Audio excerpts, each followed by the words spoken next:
దేవి శరన్నవరాత్రి మహోత్సవాల సందర్భంగా ఆర్డీఓ మలోల కుటుంబ సమేతంగా దర్శించుకున్నారు. ఆయన మనతో ఉన్నారు, ఆయనతో మాట్లాడదాం. సార్ చెప్పండి, ఈ రోజు అమ్మవారిని దర్శించుకోవడం ఎలా అనిపిస్తుంది? నేను దాదాపుగా 2 సంవత్సరాల నెలలు అయింది. ఇటీవలే నాకు బదిలీ కూడా అయినట్టుగా ఉత్తర్వులు వస్తున్నాయి. ఇప్పుడు కూడా బిజీ వల్ల ఎక్కడ కూడా టెంపుల్స్ పెద్దగా పోయింది లేదు.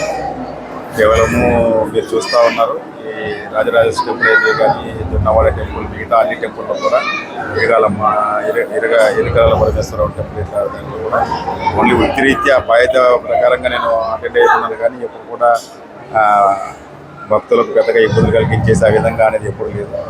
సో దేవి శరన్నవరాత్రులు నేర్చుకొని ఖచ్చితంగా ఒకసారి, ఎందుకంటే నేను ఎప్పుడు ఎక్కడ వర్క్ చేసిన ఆర్డీఓగా కానీ డిఆర్ఓగా కానీ పనిచేయడం జరిగింది. అనేక సందర్భాల్లో వారు నన్ను ఇన్వైట్ చేయడం జరిగింది. నేను ప్రతి దసరా శరన్నవరాత్రుల్లో ఖచ్చితంగా విజిట్ చేసేవాడిని. సో ఇక్కడ ఒక్క చోట ఆ లోటు అనేది కనిపించేది. ఎట్టి పరిస్థితుల్లో లోటు ఉండకూడదు, ఖచ్చితంగా ఈరోజు ఎట్టి పరిస్థితుల్లో దర్శించుకున్నాను అని చెప్పి ఇప్పుడే ఆఫీస్ ముగించుకొని డైరెక్ట్గా ఇక్కడ వస్తున్నాను. మా ఫ్యామిలీ ఇక్కడికి రమ్మని చెప్పడం జరిగింది. సో చాలా సంతోషం. ఇప్పుడు కూడా దేవి శరన్నవరాత్రులు విషయం ముఖ్యంగా ఈ అమ్మవారి సేవలో చాలా అలంకారంగా భక్తి శ్రద్ధలతోటి భక్తులకు చాలా కలిగింపు కాకుండా అదేవిధంగా బాగా ఈ యొక్క మంచి ఏమంటారు భక్తి పార్వశ్యంతో ఆనందం కలిగే విధంగా అన్ని సౌకర్యాలు ఏర్పాటు చేసింది. ఇది నిజంగా చాలా సంతోషకరం. ఈ 9 రోజులు తప్పకుండా నేను ఇక్కడే ఉంటాను కాబట్టి ఖచ్చితంగా ఫ్రీక్వెంట్గా విజిట్ చేస్తాను ఇక్కడ.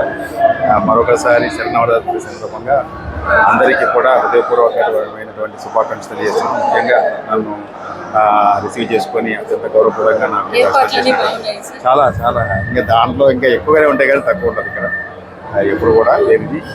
మరొకసారి వారికి ఆర్యవైశ్యులకి ముఖ్యంగా ఈ ఆలయ మండలి చైర్మన్ గారికి మరియు వారి యొక్క ఎగ్జిక్యూటివ్ కమిటీ మెంబర్స్కి ప్రతి ఒక్కరికి కూడా నెల్లూరు పట్టణ ప్రజలకి దసరా శుభాకాంక్షలు చెప్తారు. తప్పకుండా. మీకు అందరికీ తెలుసు, చెడుపైన సాధించిన విజయం చిహ్నం ఈ విజయదశమి. తప్పకుండా ప్రతి ఒక్కరికి కూడా నెల్లూరు ప్రజలకే కాకుండా అందరికీ కూడా చెడుపైన తప్పకుండా మంచి విజయం సాధించాలని చెప్పి, అదేవిధంగా శరన్నవరాత్రి సందర్భంగా ఆ దేవి ఆశీస్సులతోటి అందరూ ఆయురారోగ్యాలతో అష్టైశ్వర్యాలతో ఆనందంగా జీవితాలు గడపాలని చెప్పేసి మనస్ఫూర్తిగా. మరిన్ని అప్డేట్స్ కోసం మన HN9 టీవీ ఛానల్ ని సబ్స్క్రైబ్ చేసుకోండి.